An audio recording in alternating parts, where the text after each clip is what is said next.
ಹೇಳ್ತದೆ ಆಂಧ್ರದ ಹೈಕೋರ್ಟ್ ಅಂತ ಹೇಳಿದ್ರೆ ಅಂಡರ್ ಆರ್ಟಿಕಲ್ 15 ಧರ್ಮ ಆಧಾರವಾಗಿ ಇಟ್ಕೊಂಡು ಯಾವುದೇ ರೀತಿ ರಿಸರ್ವೇಶನ್ ಅನ್ನ ಕೊಡಬಾರದು ಅನ್ನೋದನ್ನ ಸ್ಪಷ್ಟವಾಗಿ ಹೇಳಿದೆ. ಮತ್ತು ಇದನ್ನ honourable supreme court of this country has ರೀಇಂಟರ್ಪ್ರಿಟೆಡ್.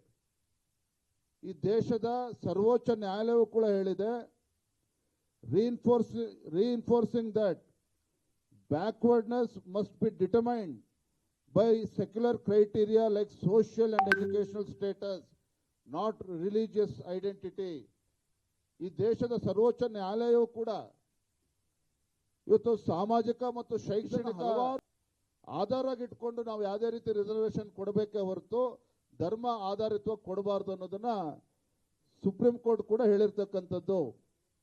ಮತ್ತು ಇದು ಪದೇ ಪದೇ MR Balaji versus state of Mysuru ಈ ರೀತಿ ಅನೇಕ ಪ್ರಕರಣಗಳಲ್ಲಿ ವಿವಿಧ ರಾಜ್ಯಗಳ ಉಚ್ಚ ನ್ಯಾಯಾಲಯ ಅದೇ ರೀತಿ ಸುಪ್ರೀಂ ಕೋರ್ಟ್ ಇದನ್ನು ಹಲವಾರು ಪ್ರಕರಣಗಳಲ್ಲಿ ಸ್ಪಷ್ಟವಾಗಿ ಉಲ್ಲೇಖ ಮಾಡಿರ್ತಕ್ಕಂಥದ್ದು. ಮತ್ತೆ ಇದು ಯಾವುದೂ ಕೂಡ ಬೇರೆ ಬೇರೆ ರಾಜ್ಯಗಳ ಹೈಕೋರ್ಟ್ನ ತೀರ್ಪುಗಳಿರ್ಬೋದು, ನಮ್ಮ ರಾಜ್ಯದ ಹೈಕೋರ್ಟ್ ತೀರ್ಪು ಇರ್ಬೋದು, ದೇಶದ ಉಚ್ಚ ನ್ಯಾಯಾಲಯ ಕೊಟ್ಟಿರ್ತಕ್ಕಂಥ ಸರ್ವೋಚ್ಚ ನ್ಯಾಯಾಲಯ ಕೊಟ್ಟಿರ್ತಕ್ಕಂಥ ತೀರ್ಪು, ಇದು ಯಾವುದೂ ಕೂಡ ಈ ರಾಜ್ಯದ ಗೌರವಾನ್ವಿತ ಮುಖ್ಯಮಂತ್ರಿಗಳಿಗೆ ತಿಳಿದಿಲ್ಲ ಅಂತ ಏನಿಲ್ಲ. ಈ ರಾಜ್ಯದ ಮುಖ್ಯಮಂತ್ರಿಗಳು ಎಲ್ಲವೂ ಕೂಡ ಗೊತ್ತಿದೆ. ಯಾಕೆಂದ್ರೆ ಮುಖ್ಯಮಂತ್ರಿಗಳು ಹೇಳ್ತಾರೆ, ಒಬ್ಬ ಅನುಭವಿ ಮುಖ್ಯಮಂತ್ರಿಗಳು 16ನೇ ಬಜೆಟ್ ಅನ್ನ ಮಂಡನೆ ಮಾಡಿದಂತ ಮುಖ್ಯಮಂತ್ರಿಗಳಿಗೆ ಇವೆಲ್ಲ ಮಾಹಿತಿಗಳು ತುಂಬಾ ಚೆನ್ನಾಗಿ ಗೊತ್ತಿದೆ. ಅವರು ಕರಗತಗೊಳಿಸಿಕೊಂಡಿದ್ದಾರೆ. ಅವರು ಒಬ್ಬ ರಾಜ್ಯದ ಮುಖ್ಯಮಂತ್ರಿಗಳಾಗಿ ತೆಗೆದುಕೊಂಡಿರ್ತಕ್ಕಂಥ ಒಂದು ತೀರ್ಮಾನ ಇದು ಸಂವಿಧಾನ ವಿರೋಧಿ ತೀರ್ಮಾನ ಅನ್ನೋದು ಅವ್ರಿಗೆ ಚೆನ್ನಾಗಿ ಗೊತ್ತಿದೆ. ನಾವು ಹೇಳ್ಕೊಡ್ತಕ್ಕಂಥ ಅವಶ್ಯಕತೆ ಇಲ್ಲ. It's totally illegal, it's totally unconstitutional ಅಂತಕ್ಕಂಥದ್ದು ಮುಖ್ಯಮಂತ್ರಿ ಸಿದ್ದರಾಮಯ್ಯನವ್ರಿಗೆ ಗೊತ್ತಿದೆ.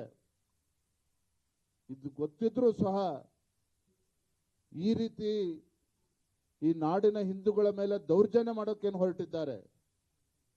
ಈ ರಾಜ್ಯದ ಮುಖ್ಯಮಂತ್ರಿಗಳು ಎಲ್ಲವೂ ಕೂಡ ಗೊತ್ತಿದ್ದು ಸಹ ಈ ರಾಜ್ಯದ ಹಿಂದೂಗಳಿಗೆ ಅವಮಾನ ಮಾಡ್ತಕ್ಕಂಥ ನಿಟ್ಟಿನಲ್ಲಿ ಯಾವ ರೀತಿ ಇವತ್ತು ಆಡಳಿತ ನಡೆಸ್ತಾ ಇದ್ದಾರೆ, ಇದು ಖಂಡಿತ ಅಕ್ಷಮ್ಯ ಅಪರಾಧ, ಅಕ್ಷಮ್ಯ ಅಪರಾಧ. ಹಾಗಾಗಿ ರಾಜ್ಯದ ಮುಖ್ಯಮಂತ್ರಿಗಳಿಗೆ ನಾನು ಆಗ್ರಹವನ್ನು ಮಾಡ್ತಾ ಇದ್ದೇನೆ, ನಿಮ್ಮ ಒಂದು ಸಂವಿಧಾನ ವಿರೋಧಿ ನಡೆ ಏನಿದೆ,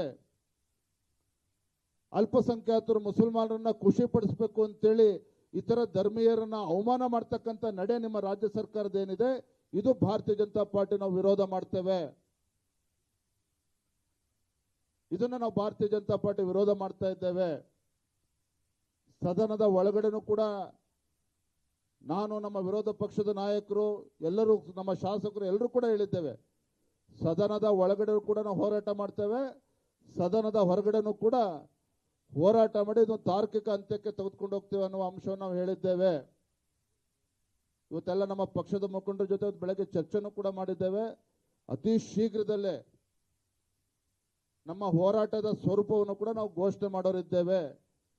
ಯಾವ ರೀತಿ ಹೋರಾಟವನ್ನು ಮಾಡಬೇಕು, ಜಿಲ್ಲಾ ಕೇಂದ್ರಗಳಲ್ಲಿ, ತಾಲೂಕು ಕೇಂದ್ರಗಳಲ್ಲಿ ಈಗಾಗಲೇ ನಿನ್ನೆಯಿಂದ ನಮ್ಮ ಹೋರಾಟ ಪ್ರಾರಂಭ ಆಗಿದೆ.